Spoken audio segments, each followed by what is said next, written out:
Tonight, getting everyone together in the room where it happens. We're concerned about the near-term Canada Day Blues Fest. That does not function without double train sets. Two-car trains slowly making a return on Line 1. What those in the know had to say in a wide-ranging transit update. And one-on-one with new OC Transpo boss Rick Leary, what he plans to do and what he's not ruling out. You might wish you were on transit if you're stuck in this mess. It's pretty disruptive, yep. More and more drivers caught in slowdowns on the Queensway near Pinecrest in recent days, why the city says it may not improve until July. And ready for puck drop.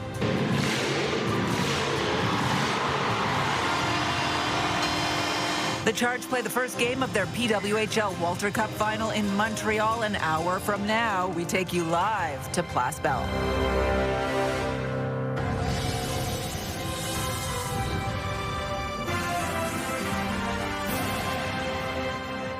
Good evening. O-Train riders saw some double-car trains on Line 1 today for the first time in months. And while OC Transpo is promising to restore full Line 1 service by mid-June, Rideau Transit Group and the train maker still can't say when all of the issues will be solved. At today's Transit Committee meeting, Rideau Transit Group, Alstom, spoke publicly about LRT issues for the first time since O-Train Line 1 service was reduced in January. Alstom said the redesign of the LRT axle could still take a couple of years. OC Transpo will not commit to a timeline to begin testing and launching the O-Train East extension.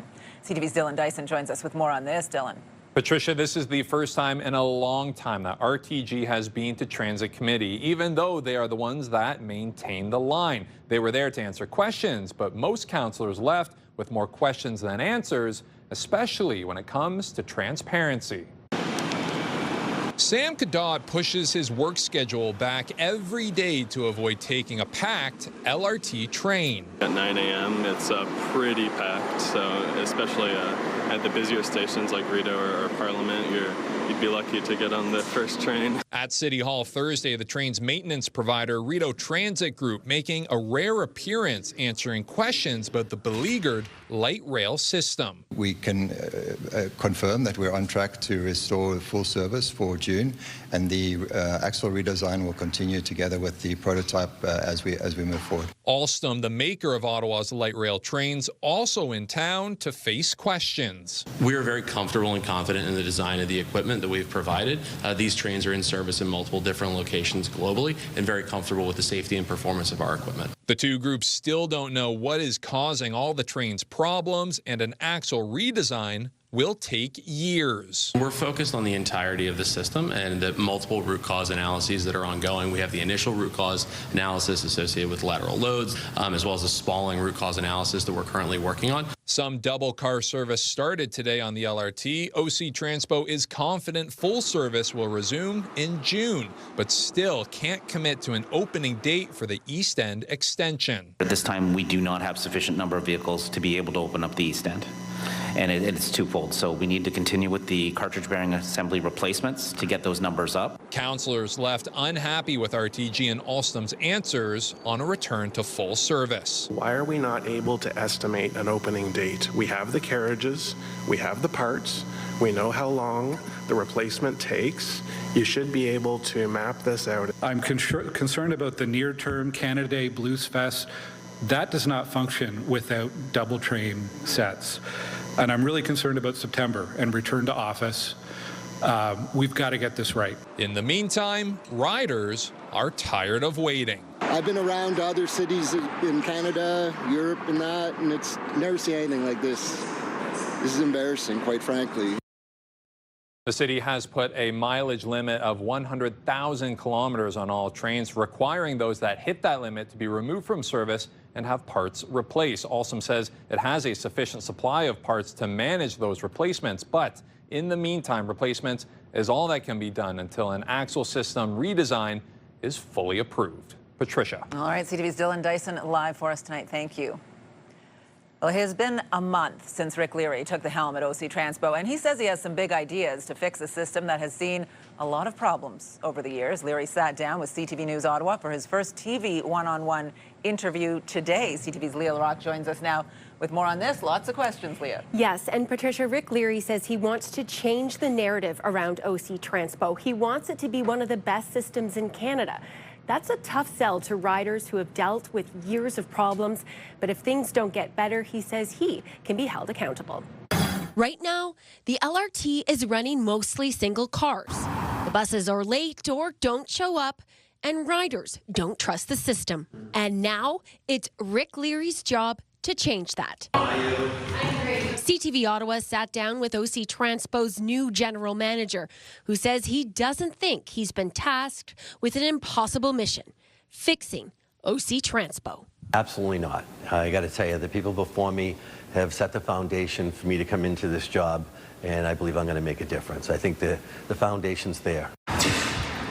His priority is fixing the light rail and isn't ruling out big moves like ripping up parts of the track or replacing the vehicles.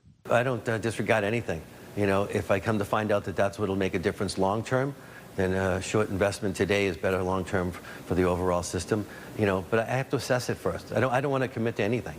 He says he still needs more time before committing to the Eastern Extension opening by Labor Day. I need the rest of the information coming from RTG and Alstom on the materials management, the installation time frame for all the different vehicles. Another big move, adjusting the bus schedule by September. They don't get updated as regularly as they should. You can't get there from here, that type of concept. We have all these new technologies now, a clever device system that gives you the information on true travel times and time of day. But riders have been promised a better working system before. Leary says he wants to earn back trust. Trust, it's going to be earned, right? And so that's why our messaging is so important. Be honest about what we're providing today. I said it, 65 to 70% of the buses aren't leaving on time. A third of the time you can't get where you want to go based on our schedule. Hoping that trust can lead to a bump in ridership that the cash-strapped OC Transpo so desperately needs. If we start telling them what's fixed, and if they see it and they test it, my hope is they start using us more often. Leary says it's his responsibility to make the system better for everyone. There will be challenges, right? We still have old buses in this fleet, but if you don't start seeing some of the KPIs change, then you can hold me accountable. And Mr. Leary told us he has moved to Ottawa and is taking the bus and the train every day to work and on weekends. He says he hasn't been late for work yet, and while on the rides, he speaks with riders to know how the system works and to learn it firsthand. And he also welcomes a chance for us to ride the system with him. Patricia. Guessing he gets out of the door early in the morning. Leah, look forward to that. CTV's Leah Larocque live for us tonight. Thank you. Now you can scan the QR code on the bottom of your screen to link to us online or visit ctvnewsottawa.ca. You can watch Leah Larocque's full interview with OC Transpo boss Rick Leary on there. You can download the CTV News app right now. Just scan that QR code on your screen using your smartphone. The stage is set for an all-Canadian final in the PWHL. On net, another stop by Franco. The Ottawa Charge are in Montreal for Game 1 of the Walter Cup tonight. The Charge beat Boston in the semifinals, while Montreal beat Minnesota in 5 games. The first 2 games of the series are at Place Belle in Montreal before the series shifts to Ottawa for Game 3 on the holiday Monday. We will speak with CTV Montreal's Olivia O'Malley at 6:25 to preview tonight's Game 1. Still ahead, the Canadian Tulip Festival, a big draw, and with the long weekend forecast coming up, sunshine, expect huge crowds and tourists in rows, just like those colorful flowers. We'll help you plan coming up. Here's a live look through our Centennial Glass Sky Cam. This does not look so convincing that there will be sunshine on the weekend, but it is on the way. 11 degrees out there in Ottawa right now after a couple of gray days in the capital, but it's going to turn beautifully. Once we get through tomorrow and a little bit of Saturday, it improves dramatically. We do have a chance of showers continuing into the evening hours and tomorrow through the day as well. Sun and cloud on Saturday, about a 30% chance of precipitation. Sunday and the holiday Monday are the 2 really good days on the long weekend. You'll look at 13 degrees at 8 o'clock tonight. You'll wake up to 9 degrees, slight chance of showers, that mix of sun and cloud with about a 30% chance of showers by the noon noon hour and looking at a good, solid, warm temperature, over 20 degrees tomorrow by 4 o'clock, setting the tone for some warm days ahead. Wait till you see what the temperature is in store for us on Tuesday. Well, if you feel your commute along the Queensway from the west has become even worse, you are certainly not alone. Drivers frustrated at the newest construction project along the 417 near Pinecrest, causing all kinds of slowdowns. CTV's Peter Szperling was out taking a look today and joins us live now. Peter. Patricia, Ottawa has two unofficial seasons, winter and construction. Slowing down to a crawl. It's mid-morning, well after rush hour, and this section of the 417 just before Pinecrest is barely moving. I try to avoid it completely. Yeah, I try to get into work early and get home early. Combined with other construction in the area, it's a commute Ben Dunn tries to avoid. Terrible. It's pretty disruptive. Yep. Highway 417 is a provincial highway, but the work being done here, Ontario's Ministry of Transportation says is being carried out by the City of Ottawa. What are they doing exactly? I don't even really... Oh, it's light rail related? Yes, the city says it's part of the ongoing Stage 2 expansion. Lane closures or lane shifts are for Stage 2 work. It's associated with overhead signage that we're putting in along the 417 that has been bundled as part of our project. According to the city, a lane shift is in place until July 28th, impacting a single lane in both the east and westbound directions. The area councillor says the traffic gets so bad at times, drivers are using other roads as a cut-through, including Iris, which now is limited to local traffic only. We've got the local traffic only signs on Iris because it's causing pressure through Southwood, it's causing pressure through this neighborhood, and we're actively trying to get more police enforcement in the area. The eastbound highway on-ramp at Pinecrest is also closed. We just get used to it. And other construction work along the 417 closer to the city make for a challenging drive. Our base is in Orleans, and we travel the 417 constantly. Back and forth. Back and forth. And it's a nightmare. And Patricia, get ready for more. The Ministry of Transportation says in the coming weeks, eastbound lanes of Highway 417 between Carling and Rochester will also be reduced. That's to support construction of a new noise barrier. Patricia. Oh, good. I've been caught in this a couple of times already. Peter, thank you. CTV's Peter Szperling live for us tonight. And stay with CTV News for continuing coverage of Ottawa's construction season. We got a few tough months ahead. You can get updates on radio, on News Talk 580 CFRA, and on CTV News Channel. Well, a transport truck driver is being treated for serious injuries following a crash on Highway 416 south of Ottawa. OPP say the truck collided with a crash truck in the southbound lanes of the highway near County Road 21. The driver of the transport truck was taken to hospital. Highway 416 remains closed for the investigation. 3 Toronto area residents are facing charges in connection with distraction thefts in Ottawa's South End. Police received 6 calls for distraction-style thefts in the span of an hour on May 2nd. In each case, police say the suspects engaged victims in conversation to divert their attention while stealing valuables. Police seized gold necklaces, rings, and high-end watches. An Ottawa Taekwondo coach is facing a charge of sexual assault. Ottawa police say the charge is in connection with an alleged sexual assault that occurred last summer. 50-year-old George Coe appeared in court today. Police are concerned there may be other victims. Auto shop Canada Wheels has identified the employee who died following an incident in the Mechanical Bay last weekend. Jordan Younger died after a tire ruptured on Saturday. In a statement, Canada Wheels says the freak accident at our facility was tragic and devastating. The business says Younger was family to all of them, adding, "The loss we feel is immeasurable." The Ministry of Labour is investigating. Well, the Prime Minister has unveiled a long-awaited national electricity strategy, planning to double the grid by 2050. In the process, transition to a low-emission economy, create jobs, and bring consumer costs down. CTV's Abigail Beeman reports. The Prime Minister amped up to deliver a long-awaited electricity strategy with a plan to double Canada's capacity. As our industries expand, our economy grows, AI accelerates, electricity demand in Canada is expected to double by 2050. So we will double our grid. The government estimates the expansion could add 130,000 high-paying jobs by 2050.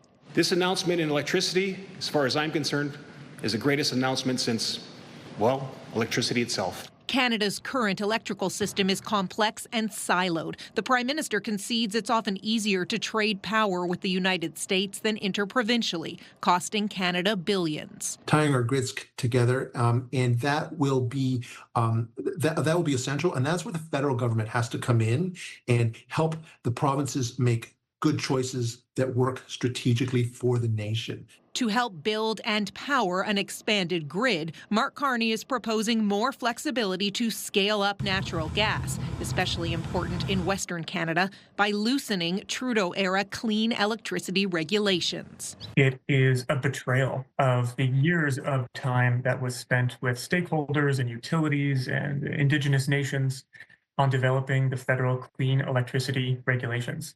He re-announced the same electricity plan that the Liberals have used over the last decade to jack up the cost of power bills by 35%. While the government promises this expansion will eventually lower bills, it also puts the price tag at more than $1 trillion overall and couldn't provide any details about a breakdown or who would pay for what. Abigail Beeman, CTV News, Ottawa. Canada's top doctor says there are now 36 people in the country being monitored for hantavirus after an additional 26 contacts were identified. We were also notified of an additional 26 travelers who were on the flights but deemed by local European public health as being no risk. Again, in Canada, we are taking a precautionary approach, and we have deemed them to be minimal or low risk as opposed to no risk. There are now 27 low-risk and 9 high-risk contacts, which includes the cruise ship passengers and their close contacts. All are asymptomatic. The outbreak began on the cruise ship MV Hondius, and 3 passengers from that ship have died from the virus. Well, Honda is suspending indefinitely its plans for a $15 billion electric vehicle project here in Ontario. The automaker says the move is part of a larger overhaul of the company's business model. Honda CEO saying they will focus on rebuilding their auto business structure over the next 3 years, shifting focus to hybrid models that are currently in high demand. Honda Canada says the suspension of the EV project will not affect current operations at the existing plant in Alstom, Ontario. Honda's decision to park its billion-dollar plan to build an EV complex in Ontario comes at a time when new EV sales have shifted into overdrive. March saw an increase of almost 75% from a year ago compared to gas-powered car sales, which are down. CTV's Adrian Gobriel reports. An acceleration in electric vehicle sales is driving a surging trend across the country. This new Statistics Canada report has revealed that in March, there were more than 21,000 new zero-emission vehicle sales in Canada, a spike of more than 74% year over year. They are in high demand. So is there a future for electrified vehicles? I mean, there's a present and a future for electrified vehicles. And it's all Canadian. In February, the federal government announced a new 5-year EV incentives program, offering rebates of up to $5,000. Automotive insiders believe it's in part a driving factor. The surge of gas prices and the return of the federal EV incentives is helping to drive those sales. Another variable being cited, Canadian consumers becoming more familiar and open to the idea of going green. We have consumers who have experience, their neighbors have experience with EVs, and they're trusting them. New EV sales made up more than 12% of all vehicles sold in March, up from just over 6% during the same month last year. While Honda has indefinitely suspended its $15 billion electric vehicle complex in Ontario. In St. Thomas, Ontario, construction of a massive EV gigafactory battery plant is well underway, with production set for next year. Ottawa has also opened the door for 49,000 Chinese-built electric vehicles to enter the Canadian market. Demand from budget-conscious consumers is expected to be strong. We're also hearing about exciting hybrids in the pipeline, and the variety of consumer choice is going to be building from all over the world. One roadblock impeding EV growth, according to those watching the trends, is consumer anxiety over accessibility to functioning charging stations in communities across the country. Adrian Gobriel, CTV News, Toronto. A new supportive housing complex in Ottawa's South End is being called a major step forward in addressing affordable housing and mental health challenges. A ribbon cutting took place for Ottawa Salis' new building on Capilano Drive. The 54-unit project is designed for older adults living with mental health issues, substance use, and housing challenges. It's a day of great pride, but also humility. Humility that the community believes and supports the clients that we serve. And our community, our government, our funders, federal, provincial, local, have come together and made this happen. The building will provide on-site supports, including mental health services, addiction support, and community programming for residents. The crew of Artemis II visited the Canadian Space Agency headquarters in Montreal today. London's Jeremy Hansen reflecting on what he learned during the historic mission about Canada's contributions in space. Nothing changed about what I thought Canada was capable of, but I sure did enjoy seeing it in real life and feeling it with my own eyes, and like being out there as a human in space representing our extraordinary country, the extraordinary work that we have talked about many times, Minister. Yep. Literally decades of Canadian innovation that put us in this situation. But I got to really feel it and live it. Mm-hmm. And now it makes me unapologetically proud and also kind of like, let's get after it and let's go do the next thing. The astronauts doing a bit of a cross-Canada tour. They were in Ottawa, of course, yesterday. All of this after they traveled to the far side of the moon during last month's 10-day mission. They went further from Earth than any humans before them. This is really a journey into the beauty and science of color in nature with over 200 specimens. Coming up, a display of color brightening up the Canadian Museum of Nature this summer. And taking another live look through our Centennial Glass Skycam. An evening that is on the cooler side, some clouds out there as well, 11 degrees, but lots of warmer weather on the way this weekend. Taking a look at the Queensway for the tail end of your Thursday evening commute. Not looking too bad out there, actually, even in some of those spots where we've seen a lot of slowdowns. The western part of the Queensway through the Green Bank, Pinecrest area, not too bad this evening. Well, puck drop is just over 30 minutes away for Game 1 of the PWHL final. The Ottawa Charge and Montreal Victoire meet in the championship round, with both teams seeking their first Walter Cup. CTV's Olivia O'Malley is at Place Boal in Laval and joins us live. And Olivia, the really cool part of this is that we know a Canadian team will be hoisting the Walter Cup with this first all-Canadian final. Exactly, Patricia, and I'm sure the Ottawa Charge are looking to redeem themselves this year. This is the second year in a row they have reached the PWHL finals. They fell last year, of course, to the Minnesota Frost. Now, they could thank the Victoire because the Victoire had to beat the Frost to get to the finals tonight. Game 1 goes tonight at Place Boal in Laval, just north of Montreal. As you mentioned, it's the first ever all-Canadian showdown. This is the top-seeded Victoire's first appearance in the finals. They have failed to make it past the semifinals in the past 2 years. And in the regular season, the two teams met 4 times. Montreal won 3 of those games and outscored Ottawa 10-2. Now, this is some breaking news. The Victoire are adding to their roster. The team just announced they signed defensive player Nadia Mativi to a 10-day contract. She joined the team after an impressive Olympic performance with Team Italy. This is a best-of-5 series, meaning the team who wins the Walter Cup needs to win 3 games. And as I mentioned, puck drop is at 7 o'clock tonight, so that chance is given to both of those teams, and I'm sure they're both looking to get started here tonight in Laval. Absolutely. I know there's a lot of excitement about it here in Ottawa, Olivia, where obviously the Senators are gone, but where you are, how divided is Montreal given this game is happening at Place Boal and the Habs and Sabres are battling it out on TV in Game 5 tonight? Yeah, it's going to be another one of those nights where I think a lot of Montreal fans are maybe changing the channel between the 2 games, keeping an eye on the other game on their phone. There's lots of love for hockey here in Montreal, especially with both teams doing so well into the postseason. I know I've seen some fans behind me wearing their Canadiens jerseys tonight, so definitely good vibes all around, and hoping the fans are hoping here that both teams pull out a win tonight, Patricia. It will be a blast. Thank you so much, Olivia. CTV's Olivia O'Malley reporting live for us tonight from Place Boal in Laval. And you can watch Game 1 of the Walter Cup Final tonight. Again, game time 7 p.m. coming up very soon on TSN. Well, every Thursday, we want to put the spotlight on 3 good things happening in our city. We begin with a colorful, No, I was just going to say, you know, like Steph is here and he's going to take it away. I am here. I'm taking it away right now. Took it away too soon. Sorry, Patricia. We begin with a colorful exhibit to kick off the tourism season in Ottawa. Color is something that is relatable to all of us. We learn this as young kids. We enjoy vibrant colors as well. This opportunity is really an opportunity to step into the rainbow and to really, the exhibition is sorted through colors. The Canadian Museum of Nature unveiling its new exhibit called Wild Color. It explores the beauty and the science of color in the natural world, examining more than 200 specimens and objects. Wild Color opens to the public tomorrow, and you can see it until January 7th.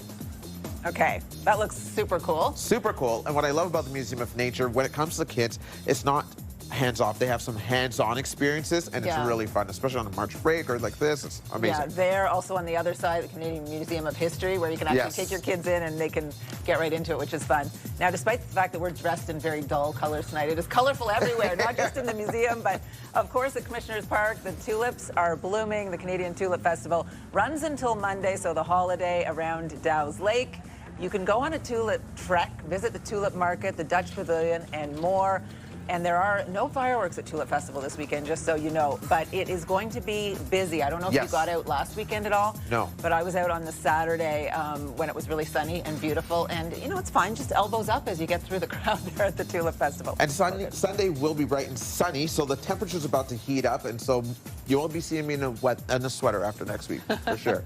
And athletes will be testing their limits and reaching for victory at the Cohere Centre this weekend. The first High Rocks Ottawa event runs until Sunday with competitions all weekend. High Rocks combines both running and functional workout stations where participants will run for 1 kilometer, then do a functional workout station, repeating it 8 times. This is no easy feat. No joke. No sweaters there either, I noticed. They heat up really quickly. I tried a little like High Rock style training classes. Even that, like pushing a sled, it's tough. Good luck One of my to all favorite of them. workouts. Yeah, you're strong. Do you have a story for us to include in our 3 Good Things segment? Something light, happy, a community event, or notable achievement to brighten up the day? Send your ideas to ottawanews@ctv.ca. 3 Good Things is brought to you by the new oak tree, hand-built for life. Well, it has been a cloudy and cool day as we get closer to that Victoria Day long weekend. Not warm enough for a swim today at the dock at Dow's Lake. Not warm enough for Steph to take off the sweater. But the temperatures are set to warm up to above 20 degrees Celsius this weekend as we take a look at that satellite radar picture right now. We do have a chance of showers this evening and into tomorrow, maybe into Saturday morning as well. Sunday and Monday, though, we're looking at quite a bit of sunshine in the capital, so that will be a very nice change. They had some sun today in St. John's, 11 degrees there. Fredericton seeing 15, Halifax 13 with some cloud cover. Into Ontario and in Toronto today, a cloudy 10-degree day. A little warmer, a little nicer in Windsor where they're seeing 17 degrees. Out west, they had some really good temperatures yesterday, a little cooler today across the board. Winnipeg, 22 degrees, Regina, 14. Calgary and Edmonton, 19, 14 degrees respectively with some sunshine, a mix of sun and cloud, and 15 degrees in Vancouver. All right, taking a look at our overnight lows tonight, not as cool as last night, 7 degrees right here in Ottawa. A little cooler to the west. Bancroft not getting up above the freezing mark. But for the most part along the Seaway, seeing 7 degrees overnight tonight for our lows. 4 degrees across the river in Gatineau. A little warmer to the east of us in Montreal, where they are getting 11 degrees tonight. Okay, so we look at the highs tomorrow, and it is better. This is where we're getting into some of those temperatures above 20 degrees. 22 here in Ottawa. 21 in Cornwall, 18 in Bancroft, 20 in Pembroke, along the Seaway, 20 degrees as well. Pretty much everyone on the verge of or just above 20 degrees in our region, including 22 in Gatineau and Kemptville. Your 7-day forecast is brought to you by Davidson Hearing Aid Centre, celebrating over 80 years in family business. Okay, so 22 tomorrow, we're into it with a 30% chance of showers. Very similar on Saturday with a 30% chance of showers. Then we really start to warm up. Lots of sunshine on Sunday. Okay, maybe not temperature-wise, but it's beautiful. But Monday, the holiday, 25 degrees. And I was excited about this morning. The first 30-degree day we have seen on the board since the start of 2026. Enjoy it. Well, coming up, a bear becomes the talk of the town in California. Our popular Team of the Week segment is back. If you want to be a part of our Myers Automotive Group Team of the Week, upload your video to ctvnewsottawa.ca.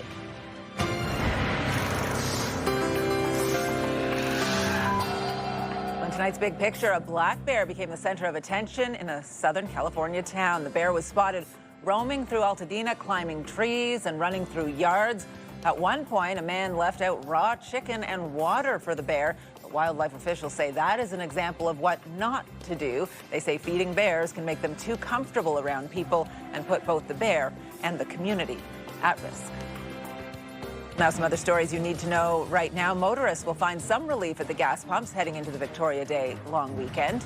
Canadians for Affordable Energy President Dan McTeague says prices will drop 4 cents a litre tomorrow. The average price of gas will be around $1.91 a litre.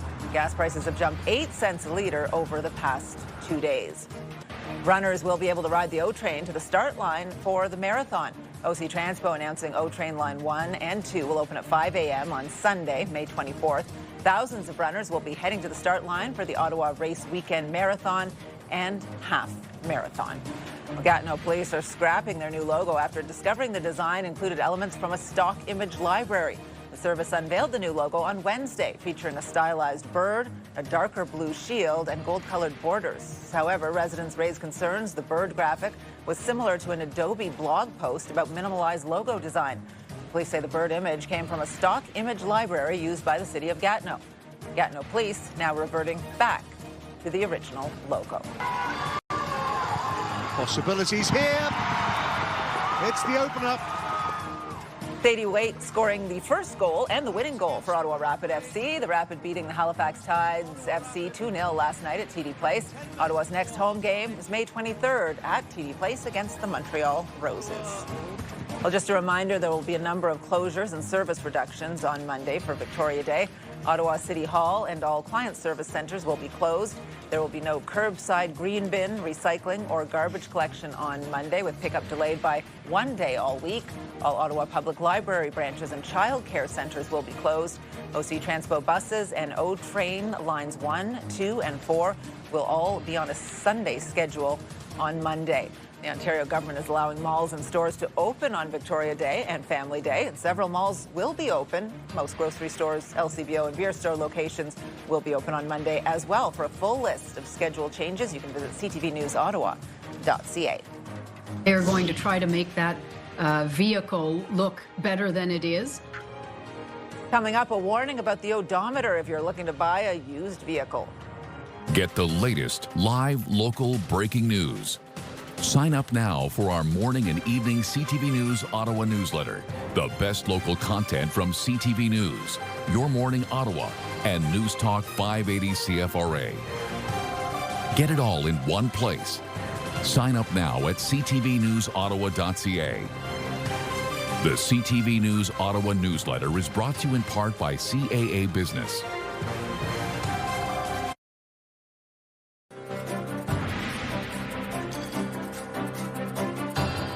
If you're buying a used vehicle, you likely check to see how many kilometers are on the odometer. A new report suggests odometer fraud is on the rise and becoming a huge problem for car buyers. CTV's Pat Foran reports.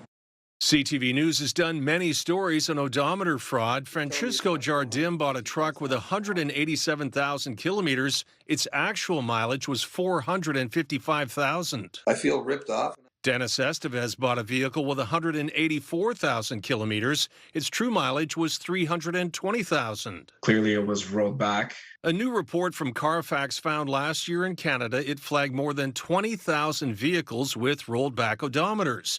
They suspect the actual number that's been tampered with is much higher. With new technology, it's easy to do. You can go to Amazon and spend $200 or $300 and buy a tool to plug into your car. and manipulate the electronic odometer all day long. So that does not protect anyone. The Ontario Motor Vehicle Industry Council, OMVIC, says its latest report shows more than 2,300 dealers, salespersons, and curbsiders were charged last year, resulting in $1.9 million in fines. About 1,500 cases involved curbsiders, and many of those involved odometer fraud. They are going to try to make that vehicle look better than it is, and they're going to want to sell it for more. The good news is that it's not just an odometer that records a vehicle's mileage. Most cars now come with a black box and several electronic modules that also record how far a car has traveled. A mechanic with a scan tool can find the true mileage fairly easily. To avoid rolled-back odometers, purchase a used vehicle information package and a Carfax vehicle history report. Check the seller's ID to make sure they're the lawful owner of the car. Ask for service records and have the vehicle checked by your mechanic. While manufacturers could do more to stop odometer scams, Carfax says criminals are never far behind. As quickly as the OEMs improve their technology, the hackers are figuring it out. Pat Foran, CTV News. Well, once again, Honda confirmed today that it is shelving its plan to build an $11 billion EV project in Canada. BNN Bloomberg's Marilla Fernandez has more. Honda says evolving business conditions and shifting consumer demand are to blame. Both Ottawa and Ontario had promised $5 billion to finance the project. Honda says it hasn't accessed any of the funds. Honda also reported its first ever annual loss today of $2.7 billion U.S. Its shift away from electric vehicles are mainly to blame. The Japanese company and other car makers have taken big hits, with the U.S. no longer supporting EV strategy. Here are the closing numbers for the day. The Canadian dollar up a fraction to 72.86. West Texas Intermediate barely changed at 101.17. Western Canadian Select is down to 79.71, and the TSX gained 226 points today. Those are your business headlines. I'm Marilla Fernandez. Almost 37% of Canadians have experienced tinnitus within the past year. Well, coming up, a new device to help patients with a ringing in the ears. iHeartRadio Weekenders is powered by Barhaven Ford, Ottawa's newest and largest Ford store, and Eastern Ontario's Ford EV leader. Getting you set for the long weekend, our iHeartRadio Weekender, Tanea Taylor, is here. Tanea. Starting things off today with the Ottawa Red Blacks Fan Fest on Saturday. If you're a football fan, definitely add this one to your weekend plans. You can watch an open training camp practice, meet players during an autograph session, and enjoy loads of family-friendly activities. Plus, you get to sample some new menu items ahead of the upcoming season. The Pure Country 94 Street Team and TSN 1200 will also be on location, so make sure you say hey if you see them.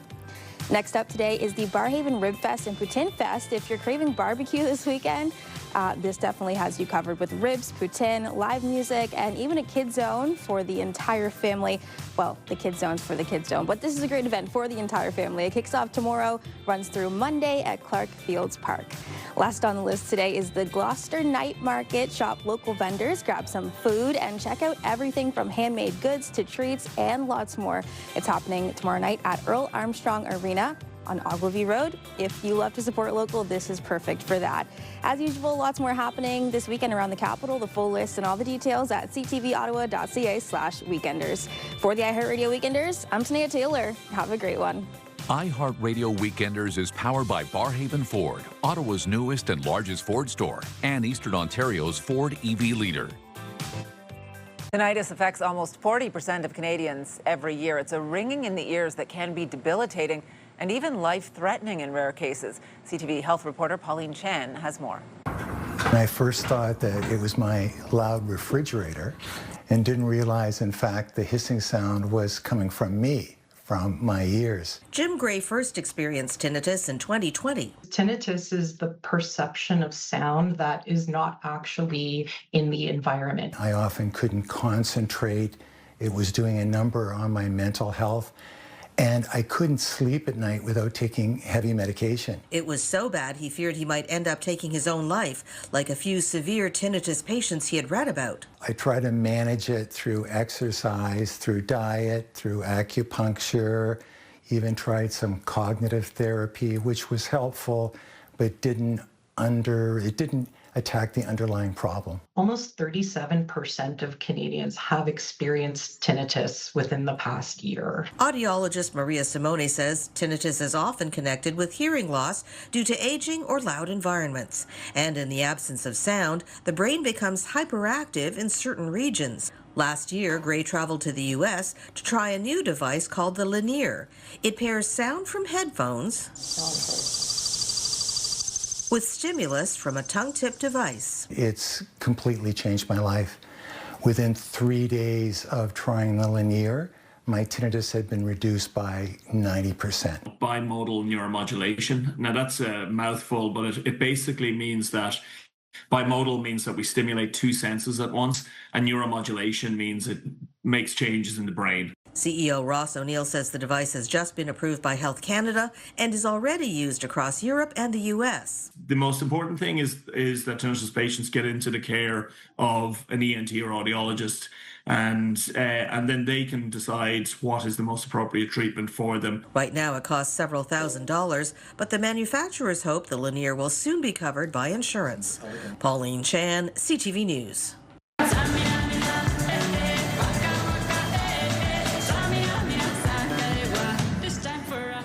Well, coming up, the lineup has been released for the World Cup final halftime show. Taking another live look through our Centennial Glass Skycam.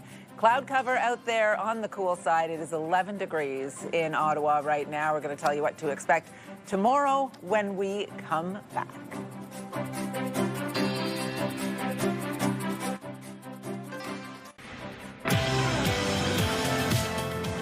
Tomorrow on Your Morning Ottawa, we are checking out this week's new movies with Mr. Hollywood Matt Demers. Tune in live on CTV or stream us on Crave. It all starts at 6 a.m. Hairstyles, courtesy of Salon Fiorella. Well, here's what's on CTV tonight. E-Talk, Georgie and Mandy's first marriage, Next Level Chef, Fear Factor, House of Fear, and Celebrity Jeopardy. Here's a recap of the top stories we are following right now. I'll be held accountable at any point in time, to be honest with you. You know, 6 months from now, if you don't start seeing things change, there will be challenges, right? We still have old buses in this fleet. But if you don't start seeing some of the KPIs change, then, you know, you can hold me accountable. New OC Transpo boss Rick Leary says fixing the O train is his main priority as he gets up to speed on the transit issues facing Ottawa. Canada will double its electricity generation over the course of the next 2 decades. The federal government launched its national energy strategy today with a plan to double Canada's grid by 2050. The lane shifts are for stage 2 work. It's associated with overhead signage that we're putting in along the 417. The start of construction season is already frustrating commuters on the Queensway. Work on Highway 417 near Pinecrest is slowing drivers down. The City of Ottawa will launch the construction season officially tomorrow, including work coming up on Riverside Drive and Bank Street. Well, one final look at your forecast. After a couple of cool days, it is going to change for us. You'll wake up to 9 degrees and cloudy periods. Just a light breeze tomorrow for your Friday. And then a nice warm daytime high. We're looking at 22 degrees with a mix of sun and cloud and about a 30% chance of showers. Similar on Saturday, 23 degrees. Lots of sunshine in the forecast for Sunday, which is nice, 21 degrees. And then Monday, of course, is part of your weekend as well. Victoria Day looks lovely, mix of sun and cloud and 25 degrees. And yes, we do have a 30 on the board. I think Stephen Keys is clapping for that 30-degree day because that's the first time we're seeing something like that this year. Whether we'll actually get there or not, I like that we have some good solid targets. I almost wanted to give that forecast a standing ovation, and, you know, but I can't leave my seat. It would ruin the shot here. Because you have work to do. You want to tell us what our team is working on for the 11:30 tonight stuff? Well, certainly, Patricia, we will be keeping an eye. We're locked into that PWHL game to see how the Ottawa Charge do against the Montreal Victoire tonight. But we're also keeping an eye on provincial politics, and that's because the big buy that got bought back is still making headlines and has some Ontario taxpayers flying high with frustration. Newly released documents from the Premier's office show the government put a down payment on a $30 million jet in January, and we didn't find out about the purchase until mid-April. So people have questions about that. Full details tonight at 11:30. You'll also be at Evening in the Maritimes. We're going to be keeping an eye on you as well tonight, Patricia. Yes, looking forward to running over there as soon as we are done the show at the Westin tonight. And finally for us tonight, we want to let you know about this. The lineup has been released for the first ever FIFA World Cup 2026 halftime show. It will bring music and soccer together on the world's biggest stage, all in support of a special cause.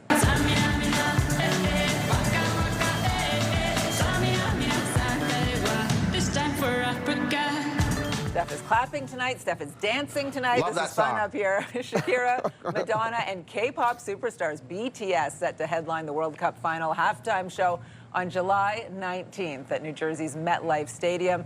The match is expected to draw millions of viewers worldwide. The show, curated by Coldplay's Chris Martin, will be produced by Global Citizen and support FIFA's Global Citizen Education Fund, which aims to raise $100 million US, nice total, to expand access to education and soccer programs for children around the world. And we know in just about every country of the world, they do play soccer, and kids aspire to be part of the World Cup, and it's all about giving back and making sure those dreams stay alive. So, Definitely. yeah. All my friends played soccer as kids. Yeah. Not me. I was the artist of the amongst athletes. You were singing.